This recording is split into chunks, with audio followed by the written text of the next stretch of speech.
One. Good evening, Winchester. Good evening to everyone on the internet, if we're on the internet right now.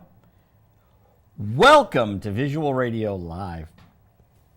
December 26th, 2013. Hope everyone had a great Christmas. And of course, you can all recite it with me. The views and opinions on Visual Radio are those of the host, Joe Vig, and his guests, Gary DeCarlo of Steam and Frank Delastrito, and not necessarily those of Winchester Community Access and Media. The board of directors, the staff, the members, the people of Winchester. As Patti Smith says, my sins are my own, they belong to me. What song was that? I think it's Gloria. I think she does the Van Morrison tune, Gloria, and she adds that little line, my sins are my own, they belong to me. I saw Patti Smith on the 16th. Of course, I saw her in 76 back at Paul's Mall. But I'm looking at the clock. When you see my head go like that, I'm looking at the clock. It's 8:01. I saw Patti Smith at the Lou Reed Memorial in New York at the Apollo Theater. That's Thor or Odin up there with the light. So is this lovely, wonderful, respectful memorial concert that I discussed last week. We get Christmas cards. Oh, let's see. Steve Hawley and his girlfriend Marie Claire. Dear Joe, hope 2014 is wonderful. Cheers, Steve and Marie Claire. Christmas 2013. And Bob Boyd writes to me and the roommate from his wife. And furry ones to our kitties. Thanks for your continued friendship. All the best in the new year, Bob and Denise. These came in today. So if you think that UPS has problems and FedEx with the post office was just as behind schedule. Okay, and this is from Angel Connell, a filmmaker. We've got to have Angel on the air. We've got to have Angel on the air. Angel Connell and his wife. Oh, they usually send photos of the kids and everyone. I hope all is well with you. Hopefully, we'll reconnect in 2014. Yep, our family wishes you an enjoyable Christmas and joyous New Year. So this is the Connells. Perusian Pictures. I wrote a story about him years ago, and he still remembers me. I love getting these missives. Usually get the missives from Canada, from Robert Francos and his wife Marie. We'll leave the missive there. Okay. January 9th, January 9th, we'll be on the air. We're preempted on the 16th for a board meeting right here. And if you come down, you might get some free pizza. But anyways, this is really important, and Wincan't put this out. Senators Tammy Baldwin and Edward Markey preserve public access to local television. Let me tell you something. Ed Markey's office, I go in there. There's no access in Medford, and that's where his office was, on top of the access station. You cannot believe the article I'm going to write. And to Senator Clark and to Congressman Clark, she was a senator. Now she's the congresswoman. And Congressman Markey's now the senator. Okay, they switched seats. He went up higher up in the Senate. She was in a lowly Senate seat, went up to Congress. It's kind of like going up the ladder if you're on the Heron Run at Mystic Lakes, okay? The political Heron Run. Enough of this. We're going to talk to Gary DeCarlo. Enough of the buffoonery. Hope it's the right number. One ringy dingy. Two ringy dingies. Hello. Is this the party to whom I am speaking? I think it is. That's an old Lily Tomlin line. Yeah. I met her. You know, she was very nice, Gary. Gary DeCarlo's on the phone, people. Gary DeCarlo, good friend of the show, who's been on many times. Gary, I saw her at Symphony Hall, and she signed everyone's album after the show. Really? Which you do, right? You always say hi to the fans. Hello. You don't run off in the limo, right? Well, after the PBS thing, this was a big year for you, 2013, wasn't it? Yeah, Yeah, I'm starting to get some attention, and I'm happy about what's happening. I obviously would like to be doing some more shows and stuff, but I'm happy with what's happened. Yes. Well, this is a very special weekend. I'm so honored that you're calling in tonight because it was how many years ago tonight that you knocked the Beatles on a #1 this week? 44 years. 44 years ago, Gary DeCarlo and Na Na Hey Hey Kiss 'Em Goodbye kissed goodbye to come together in something, correct? Yes. Off of Abbey Road. That is such a monumental achievement. Yeah, I never thought that would happen, Joe. I felt that we had gone as high as we were going to go, and it happened. I was shocked, but I was happy. But it was a double-edged sword for me because I wasn't on the road with the record, and I was happy that it went #1, but yet I wasn't happy because it wasn't me that the people were seeing. Well, we have to look at the positive. Everyone now knows that you're the singer, and the PBS special gave you your just reward, I think. Everyone now knows it's Gary DeCarlo. Not everyone, but a lot of people do, and yes, you're right. I have said this to several people lately that thanks to T.J. Lubinsky and Henry DeLuca putting me on that show, people realize that is me singing. And thanks to Charles Rosenet, we're in touch. Yes. Great Charles Rosenet. Oh, yeah, Charles has helped me and had me do some things for him. And as a matter of fact, he called me a couple of weeks ago and he asked me if I would do there's a Beatles thing coming up. I believe it's January 19th. It's supposed to be in New York City. It's the 50th anniversary of the Beatles. And he asked me to learn a Beatles song that I liked and asked me to do it. I guess I don't know all the details to it, but it's supposed to be televised, and it's going to be in New York City. It's supposed to be a symphony orchestra also. So now this isn't at the Apollo, is it? Joe, I don't really know. I don't think he told me the venue. I know that it's supposed to be in New York City. That's all I was told. Because on February 6th, Kitoto Von Hebb, the daughter of Bobby Hebb, will be singing Sunny at the Apollo Theater with one of Charles Rosenet's shows. Oh, no kidding. Because her dad toured with the Beatles in '66. He did Sunny on the tour, of course. It was #1 in Cashbox, #2 in Billboard. And as you know, I'm producing Kitoto in the studio right now. We've got Steve Hollies on drums from Elton John and Paul McCartney's band, and David Maxwell, the great keyboard player from Freddie King and Muddy Waters, and Thomas Hebb, Bobby's nephew, and Jerry Bodwin, who plays with Jay Giles and played with Bobby. So it's a really stellar cast. Yeah, it sounded. I got to have you come up and hear the tapes. We got to get you to Boston again. That's what we got to do. And we'll talk about that. Yeah. So, I want to talk to you about, I want to keep it laid back tonight. I'm playing out on January 18th, a Saturday night. What do you think of that? What is that? I don't know. I started as a performer. I had 4 albums out in Paris. Right. You didn't know that, maybe. No, I didn't know that at all, no. Yeah, I had 4 records out, and I met Jimmy Miller of the Stones, and I got into the business side rather than and into writing because, I played over 1,000 shows, But Wow. Saturday night at midnight, we're going to do the Velvet Underground's second album in its entirety. And then in February, I should do the whole Steam album in its entirety.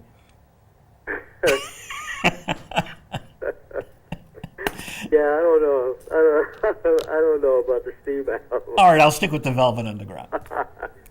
But it's kind of exciting because there's a song called The Gift, which isn't a song, it's just music, and John Cale talking over the music for the whole length of the song. It's a story, a narrative. It's fascinating. And I better have it all printed out so I can recite it and read from it, because who's going to memorize the whole thing?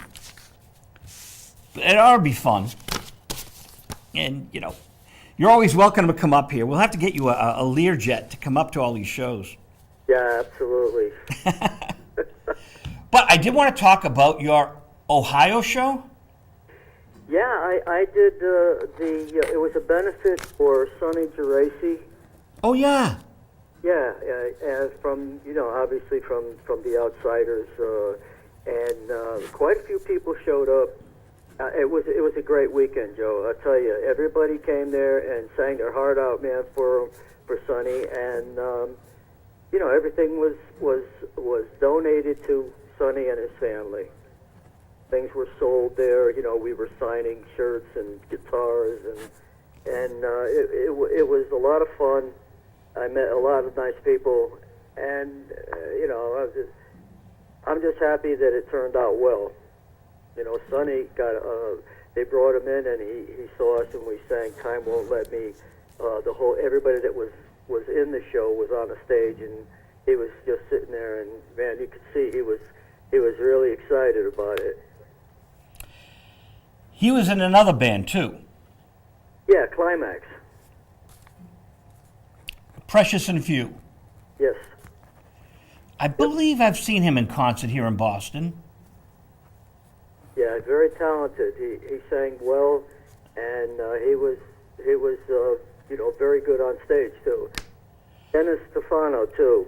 He's actually one of the guys that put it together. Him and this woman Ray Antonucci that put it together for him. And Dennis is good too. Dennis is very good from the Buckinghams. He was the lead singer on all the hits. Buckinghams were amazing. The song "Susan" is brilliant. Yeah, Dennis is going through pretty much the same thing like me, because the Buckinghams, I guess, own the name, and they're performing around the country, and they're doing the songs, but Dennis is actually the lead singer. And he's not really getting the credit that he deserves. Wow. So, yeah, you hear all these stories, so.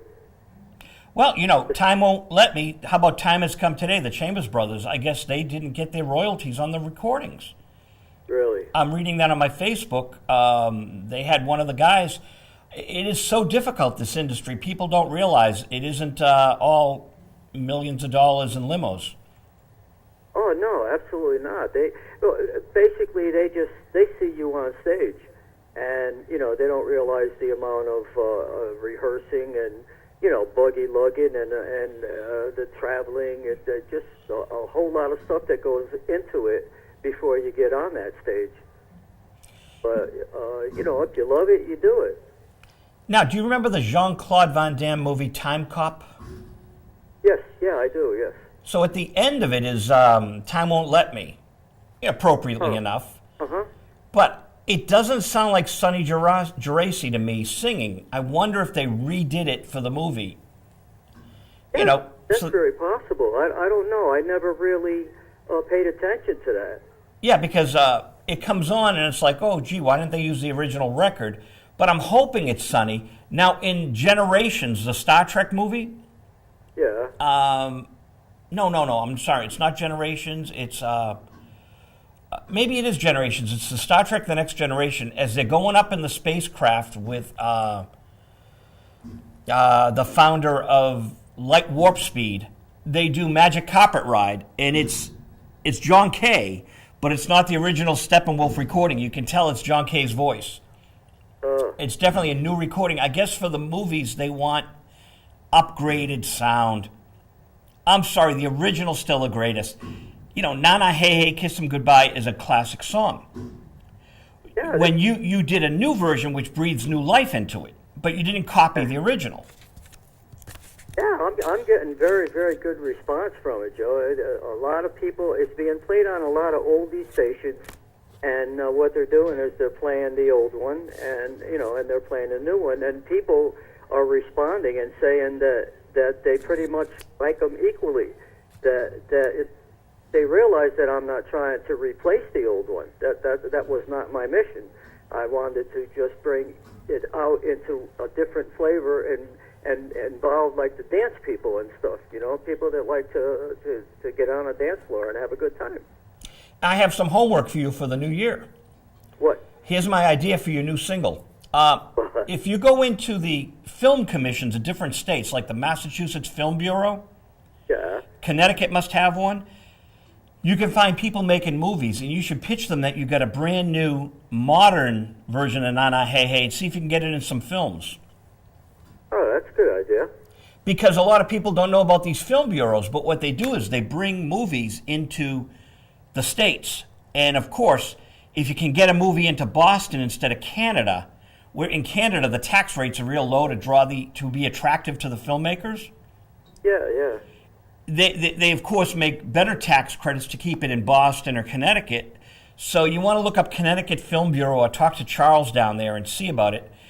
And if it's close to your house, I'd actually go in and visit them and tell the people running the Film Bureau, hey, look, this is who I am.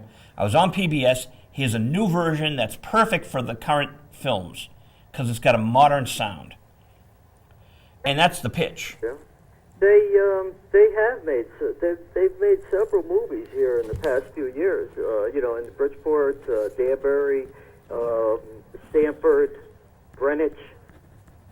There's a lot of film people here living in those areas, and especially in Greenwich. People don't get it that's why they're not recording in L.A. or in Florida, Miami Beach, because those areas have been kind of overexposed. Yeah. And everyone and his brother wants the film crews to come in because, I'm in Winchester. You were in the studio. Right. We're in the high school. Now, there was a film here with Tobey Maguire and another famous actress. They filmed right next door, so all the film crews were in the parking lot this year. Right here in Winchester, Mass. So they are looking for new territory. They want new images instead of the same old L.A., sets. Right, yeah. Yeah, I know. I understand what you're saying. And if you Google the reason why they're coming to Connecticut or Boston, you can see it's usually tax credits. The hotels want them. The cabs want them. There's a lot of money to be made from these film crews coming into different cities and towns. Right. And it's fun. I think it's great for the film goers because they actually get to, meet the stars sometimes. Yeah, I know a few people that did do that. I have a friend of mine that has a radio show, and he was actually in a movie. I guess they filmed in, I think in Stamford not too long ago. I think Robert De Niro was in it. And they put him in as an extra. I think it's just kind of neat. If they're in your area, present the song to them, and I bet they might say, this is perfect, because everyone knows your song. Yeah, well, like I said earlier, Joe, the people that I've been in contact with, I'm picking up a couple of radio stations almost every day, or at least making contact with someone. And, some of the guys that have the oldies shows said they won't play it because it doesn't fit their format, which I understand. And and I told them, well, if I'm not going to hold a grudge because it's their format, and I understand that. But I just figured I'd take a shot and ask them, and most of them, I would say, 95 to 98% of them say, that let me hear it and I will play it. Cool. That is so tough in this time because in Boston, it's very difficult for a lot of the stations are run by consultants. Even though they have a music director and a program director, it's the consultants. I know how that works, man. It has to go through that music director, and a lot of times they won't play it. But even the music directors seem almost powerless because they're paying these consultants to tell them from Texas what to play in Boston, which I think is absurd. Really? Yeah, they hire consultants now, and that's what you really need to do. You need to hit the consultants up. the radio consultants and pitch to them, because they're the ones who make a lot of the decisions, and the music directors and program directors are marginalized in 2013. Marginalized. People don't... How do you find them, Joe? Huh? How do you find the consultants? I mean, they're not listed under consultants, right? No, but it's easy enough. I can do a little research. I was in business with a radio DJ years and years ago, and Gary Guthrie was the consultant, and we were at the Hard Rock Cafe. This is 1989, 1990. And he said, Joe, I was at this Bob Seger concert, and they were swaying to this song of his. And I said, I got to put more Seger. And I'm thinking, Gary, you're from Texas, and we're in Boston. When I walk down the street, I hear the cars blasting out of people's car windows. You got to walk down the street in the region, and they want the cars here. You know, Bob Seger, fine, play a couple of tunes. But they beat Bob Seger into the ground, and this is Cars, Aerosmith, Jay Giles territory. Let's face it, it's that regional music resonates with Boston more than Seger, all due respect to Bob. And you being from Connecticut, that's a good pitch for this region, I think. Yeah. I as I said, I think that I feel this is a hit. I feel it in my bones. All it needs is the exposure. If it gets the proper exposure, I think it could be a very, very big recording. And it's called Nana Hey Hey Kiss 'Em Goodbye, right? No, I just call it Nana. Nana. So it's just called Nana. Nana. I was saying Nana 2013, but it's the end of 2013. So I just call it Nana. It's dance in parentheses. Nana dance. Oh, I like it. That's cool. Yeah. And have you recorded other songs? Yeah, I'm on my sixth song I'm making a CD, and I'm making it. It's going to be just 8 songs. I'm just going to do a small one, and I'll do like 7 up-tempo things and 1 ballad. That's it. And I'd see what happens. I'm hoping now. I have something that I really can't, get into saying. But if something turns out the way I'm hoping it does in January, it could be a pretty good thing for me, record-wise, and I'm hoping that through this and people hear it. Well, speaking of things happening for you, Joe Tortelli's been working earnestly on your book. Yeah, absolutely. I talked to him this morning. Oh, how is he?